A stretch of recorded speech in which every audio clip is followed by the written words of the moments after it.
Olá, queridos alunos do segundo ano. Estamos aqui mais uma vez para mais uma aula de espanhol, nosso encontro virtual. E nós temos a abertura do capítulo 13, né, com informática, e a parte da gramática, usos del verbo haber. Vamos só dar uma pincelada no conteúdo da abertura, que é parte de informática. Vocês têm na página 102 e 103 um pequeno texto, né, onde fala sobre a existência da internet, explicando a utilidade. E na página seguinte nós temos as partes que usamos de equipamentos para usar a internet, como computador, que também é chamado de lá computadora ou ordenador. O mouse, que no nosso caso na língua espanhola se chama ratón.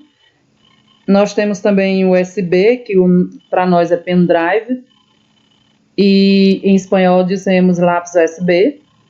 Temos o micrófono, que é o microfone, scanner, que é a copiadora de escanear, a pantalla, que no caso é a tela do notebook ou tela do computador, e nós temos aí a impressora. Na página 104 nós também temos outras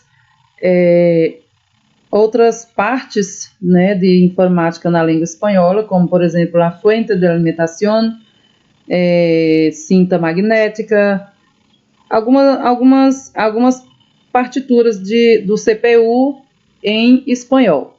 Nós não vamos nos adentrar porque a gramática nos espera. Na parte da gramática nós temos usos del verbo haber. O uso del verbo haber em espanhol é utilizado para expressar existência. Assim, pode ser substituído por existe ou existem. Ademais, pode também ser utilizado para expressar obrigação ou necessidade de forma geral, devendo, nesse caso, ser utilizado seguido de que no espanhol é hay que. Hay que significa de que. Olha um exemplo aí.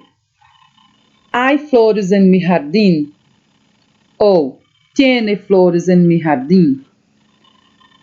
Nós temos o hay e o tiene. Hay e tiene são as mesmas coisas? Não, não são. Hay está para existir e tiene está para ter. Uma coisa é existir e uma coisa é ter. Por isso tem a separação dessas duas colocações desse verbo, ter e haber. As regras mais comuns. É comum usar haber como auxiliar junto a um particípio para formar os tempos compostos. Ou seja, pessoal, vocês vão encontrar vários verbos em que as conjugações são necessárias o uso do verbo haber. Um dos verbos obrigatórios, por exemplo, é o verbo plusquamperfecto.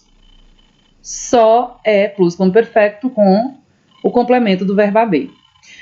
Uso do verbo auxiliar em perífrases obrigativa, né? No caso, haber de, mais o verbo no infinitivo.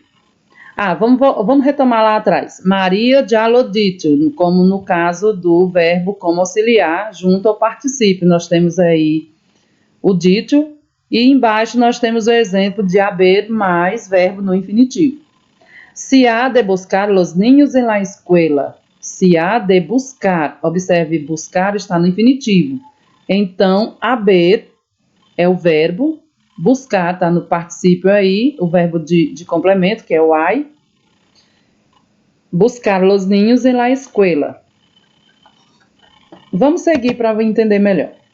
Enquanto ao haber como verbo impersonal, el verbo haber solo tiene una persona y es la tercera persona de singular en cada tiempo. El presente tiene la forma especial hay.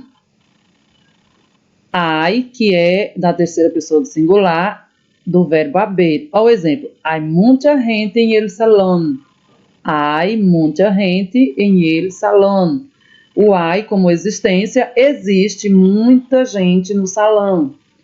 Por ser sujeto, não se pode poner em ele plural o verbo quando o substantivo está em ele plural. Habían poucas pessoas em la grada.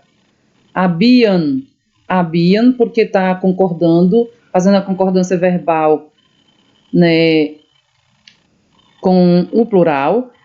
Havia poucas pessoas em la grada. Esse é o correto, porque o primeiro está incorreto, pessoal. O primeiro exemplo está incorreto. O correto é esse embaixo. Havia poucas pessoas em la grada.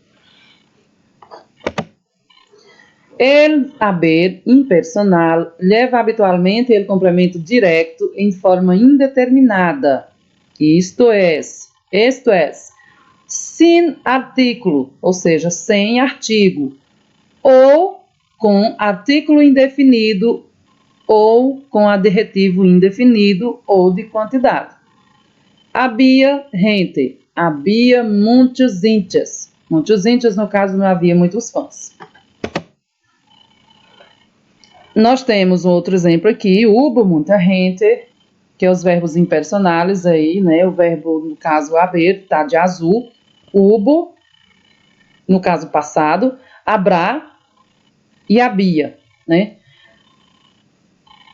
Observa os exemplos. Hubo muita gente, não habrá classes, havia 2 gatos em la sala.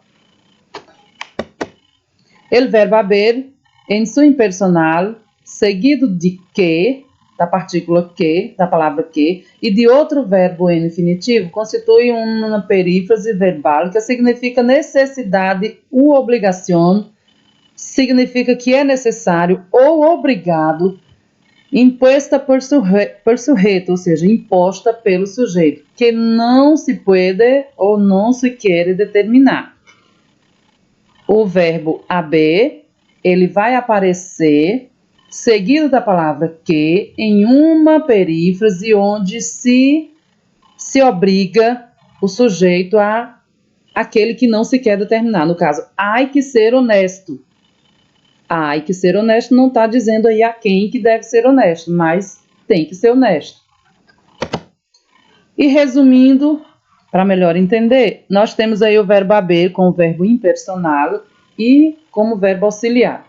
Com o verbo impersonal, tem a regrinha, quando se usa como impersonal, só podemos emplear a terceira pessoa del singular. Qual é a terceira pessoa do singular? Pronto. A segunda regra, com o verbo auxiliar, quando o verbo haber se utiliza como auxiliar, sempre acompanha a outro verbo em particípio. Como auxiliar, como o caso do uso do verbo pluscuamperfecto, como havia falado para vocês. Ok, pessoal, vamos às atividades. Vocês têm as páginas 107. A primeira questão está na 107. E demais estão na 108 e 109. É preciso que vocês resolvam essas questões e me mandem por fotos para que eu possa determinar, para que eu possa acompanhar as atividades de vocês, até porque a execução das atividades são avaliativas e em tempo determinado. Esse tempo eu vou estar determinando lá através do WhatsApp, do grupo do WhatsApp, tá bom? Então, hasta luego.